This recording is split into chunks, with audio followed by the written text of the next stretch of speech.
Assalamualaikum warahmatullahi wabarakatuh. Saya Novika Ayu, CGP Angkatan 9 Kabupaten Wonogiri, hadir kembali untuk memaparkan koneksi antar materi modul 2.1 tentang pembelajaran berdiferensiasi. Apa itu pembelajaran berdiferensiasi? Pembelajaran berdiferensiasi adalah usaha guru dalam menyesuaikan program pembelajaran di kelas untuk memenuhi kebutuhan belajar individu murid. Artinya, pembelajaran berdiferensiasi adalah pembelajaran untuk mendukung semua murid di kelas kita. Setiap anak adalah unik. Mereka mempunyai kelebihan dan kekurangannya masing-masing, termasuk pada minat, kebiasaan, gaya belajar, pola pikir, dan kemampuan literasi. Pasti berbeda, bukan? Nah, disinilah diperlukan usaha guru untuk memenuhi kebutuhan belajar murid yang berbeda-beda agar mereka nyaman saat belajar di kelas dan tentunya tujuan pembelajaran dapat tercapai. Lalu, bagaimana ya cara untuk melakukan pembelajaran berdiferensiasi di kelas? Agar dapat melakukan pembelajaran berdiferensiasi, guru harus menentukan tujuan pembelajaran terlebih dahulu, kemudian memetakan kebutuhan belajar murid, lalu menentukan strategi dan alat penilaian yang tepat.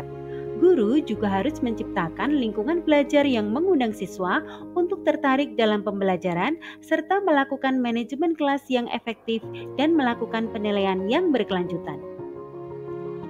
Berkaitan dengan kebutuhan belajar murid, guru harus memahami 3 aspek berikut ini.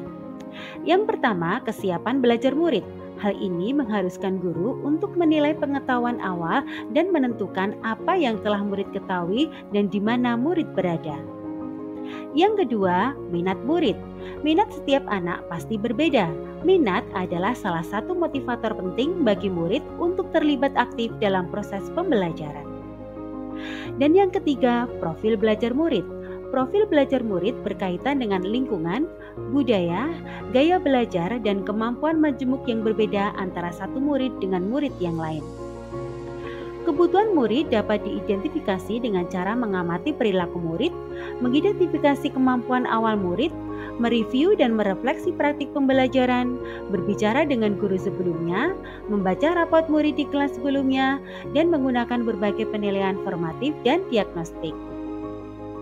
Strategi untuk mendiferensiasikan pembelajaran bisa dilakukan dengan 3 cara, yaitu diferensiasi konten, proses, dan produk. Guru dapat memilih salah satu atau kombinasi dari ketiga strategi tersebut. Diferensiasi konten terkait dengan apa yang kita ajarkan, termasuk materi, konsep, dan keterampilan yang perlu dipelajari berdasarkan kurikulum. Mendiferensiasi konten bisa dilakukan dengan membedakan format penyampaiannya, bukan mengubah atau menurunkan standar kurikulumnya. Diferensiasi proses berupa kegiatan yang memungkinkan murid berlatih dan memahami atau memaknai konten dengan cara membedakan proses yang harus dijalani murid. Serta diferensiasi produk merupakan bukti yang menunjukkan apa yang sudah murid pahami dengan membedakan hasil kerjanya sesuai dengan minat dan bakat siswa. Kemudian, adakah keterkaitan antara modul pembelajaran berdiferensiasi dengan modul-modul sebelumnya? Tentu saja ada. Untuk dapat melakukan pembelajaran berdiferensiasi, guru harus memenuhi kebutuhan belajar murid sesuai dengan kodrat alam dan kodrat zaman berdasarkan filosofi Ki Hajar Dewantara. Selain itu, dalam melakukan pembelajaran berdiferensiasi, seorang guru harus menerapkan nilai-nilai dan peran guru penggerak dengan berpihak pada murid, inovatif, mandiri, kreatif, dan kolaboratif. Seorang guru akan mampu mewujudkan kepemimpinan murid dan menciptakan merdeka belajar. Lebih daripada itu, pembelajaran berdiferensiasi dapat menjadi salah satu prakarsa perubahan untuk mewujudkan visi guru penggerak. Dan dalam pelaksanaan pembelajaran diferensiasi antara guru dan murid terdapat kesepakatan kelas agar pembelajaran dapat berjalan dengan baik sesuai dengan nilai-nilai budaya positif. Demikian pemaparan koneksi antar materi dari modul 1.1 hingga modul 2.1. Semoga memberikan manfaat dan dapat menginspirasi. Terima kasih, salam guru penggerak, salam dan bahagia. Wassalamualaikum warahmatullahi wabarakatuh.